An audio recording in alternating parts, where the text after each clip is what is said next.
It's The Late Show with David Letterman. Tonight, Melissa McCarthy. From the NBA champion San Antonio Spurs, Tim Duncan. Music from Fish. And a top 10 list with Under the Dome's Rochelle Lefebvre.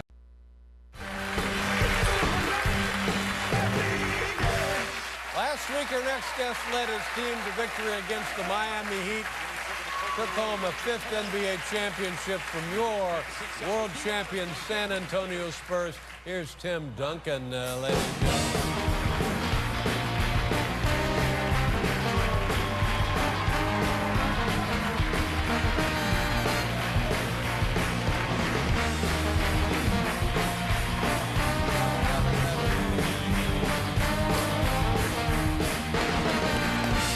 Congratulations. Thank you, thank you. Number 5.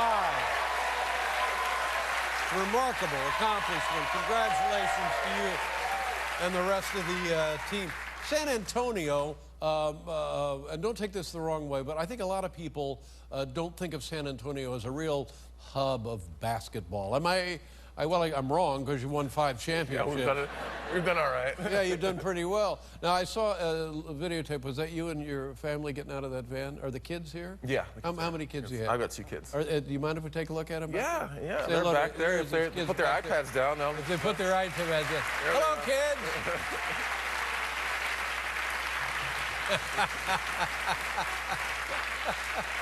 Now, tell me about their role in your life with regard to basketball, championship basketball. They're on cloud 9, or you're just dad, or what is it? You know what?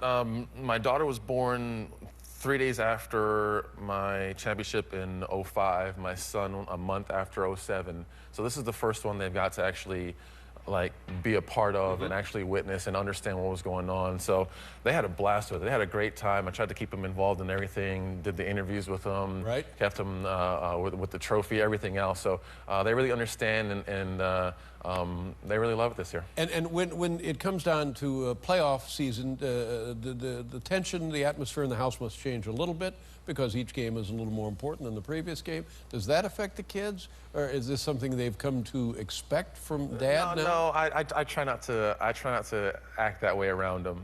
Whenever they're there, I try to turn it off and just be Dad. But yeah, it's hard because I just get focused and I'm not very personable. Now you've won. That's some parents, that's overrated, really. Being a personable parent, forget it.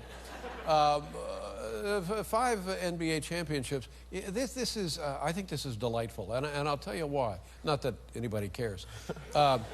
The game, especially basketball, most other games also, but especially basketball, focused on the individual. Who's going to go where? Who's going to play there? Is so-and-so twisted his ankle? But in your community, San Antonio, it's not necessarily that way, although you have superstars on the team. You play a different kind of basketball there? Yeah, we do. We've evolved over the years and really changed it. Pop's done a great job in the last 4 or 5 years. This is Greg Popovich? Greg Popovich, yes. Now, what's his deal? How does he know these things? I don't know. He just knows. He makes the right decisions. He does it over and over again. Right. So I gotta think he actually knows what he's doing. But did he play basketball? Did he play professional basketball? He played a little bit. He played a little bit. He likes to say he played a long time. I don't think he ever played. Didn't really play, no. No. But now 5 championships is pretty impressive. It's beyond pretty impressive. It's unfathomable. So why don't other people say, hey, you know what they're doing down there in San Antonio? We should try that. Yeah, don't keep saying that. I'd rather people keep doing what they're doing. Now help me out with this. The difference between what you're doing and the rest of the league is doing is great, small. It's not that great. Obviously, it's about talent, and you got to put the right people in the right place. We've been blessed to have a mixture of both. We have great talent. We have Manu and Tony, who have been there for a long time. We add a bunch of young guys, the MVP, Kawhi and Danny Green, and we add all these different pieces, and Pop's done it over the years. And then we all buy into the fact that we don't care who does it. We just want to win. Right. Now, the current MVP that you mentioned, somebody was telling me earlier that when you won your championship MVP, he was 7. Is that about right? Yeah, that sounds about right. Unfortunately, that sounds about right. How is that possible? And you get players from different countries. Yeah. Now, who's in charge of that? And is it legal? Can you legally be doing that?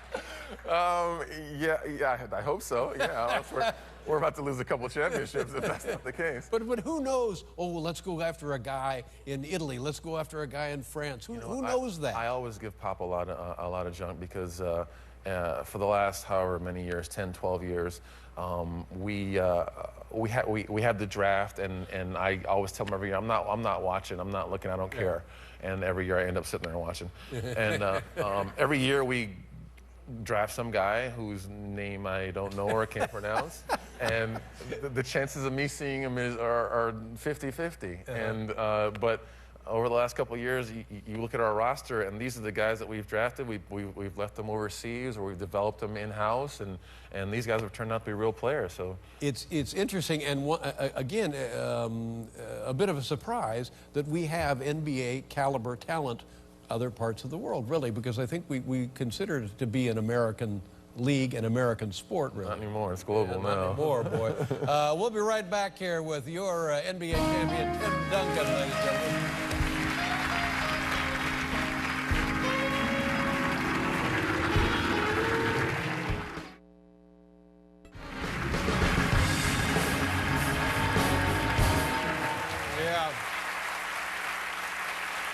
This is nice. You in the off season, do you spend any time with other guys in the league, other guys not on the Spurs?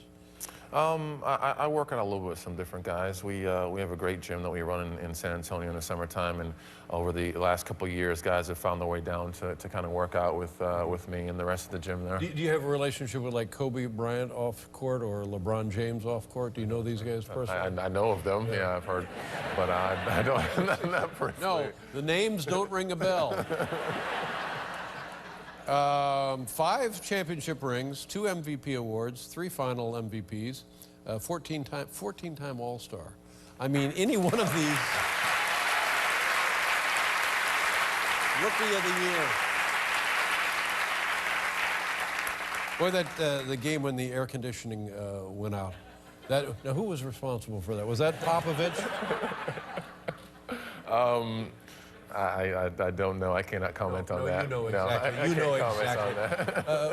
And the LeBron James with the cramps and so forth. As a player, you have to be sympathetic to that. Oh, absolutely. I am. Absolutely am. I had that same thing happen to me years back in the Game 7.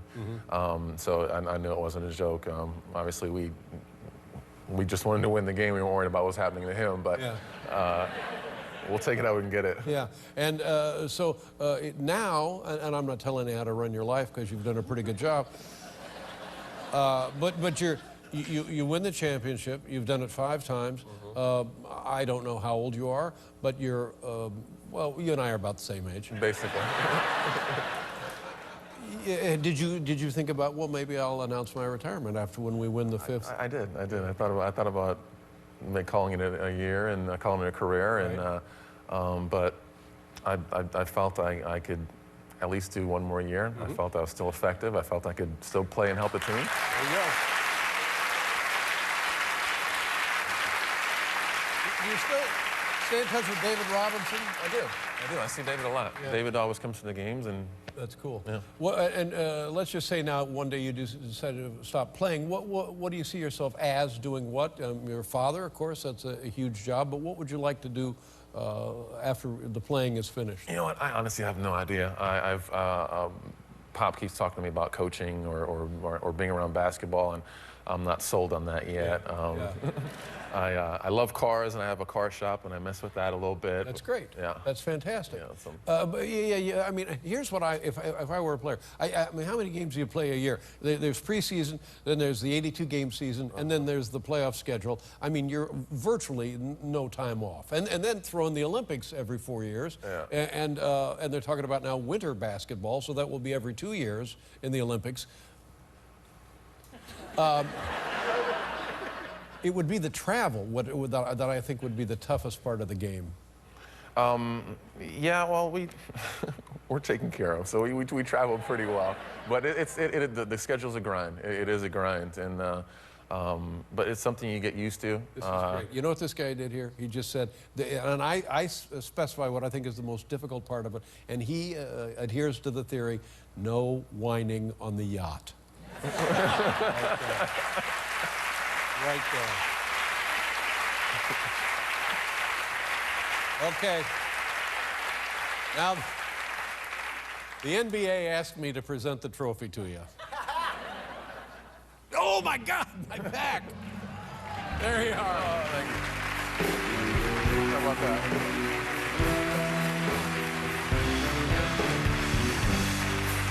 Tim Duncan, ladies and gentlemen. Great pleasure to meet you, Tim. Oh, great. Great pleasure. Thank you very much, sir. We'll be back with fish, everybody. Nice going.